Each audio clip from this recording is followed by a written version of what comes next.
Try ko tong, sabi nila sumusunod daw. Tingnan natin kung totoo. Ay, oo nga, sumusunod. Para siyang ano, yung ilaw na sensor, ganon. Ganon yung atake niya. Kasi kahit walang cellphone, nakaka-detect siya, gumagalaw pa din. Pag malayo, ganun pa din. Yan, lalayo pa ako. Ay, ang galing. O, di ba? It's amazing! O, di ba? Nakaka-detect pa din. Dito na ako sa may ref.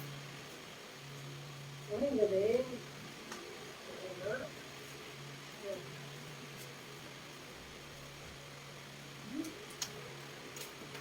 Para pala siyang ano, CCTV. Kahit nandun na ako sa may, ano, sa may ref, kalayo. Nakaka-detect pa rin. Ang galing. Ito na siya guys kasi wala akong isang extra phone para videohan siya. Gusto ko lang siyang ipakita kung gano'n siya kataas. Yan. Actually, may tataas pa siya. Hindi ko lang yata na isagad. Wait lang. Ayan. Ganyan yung kanyang taas. Parang siyang 5 feet yata.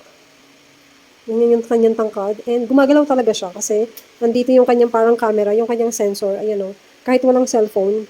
Ayan. Nandyan. So, nadedetect niya pag gumagalaw ka. Ayan. Ayan, diba? Gusto siyang gumagalaw. Sinusundan niya ako. Oo, di ba? Ang galing. Yan, ang ganda. And nakakatuwa kasi malaking bagay ito para sa pag-record ng video. Yan. Tsaka mukha siyang sturdy. Mukhang matibay. Lalo doon, no? Sa, ano, yung 4 na foot. Yan.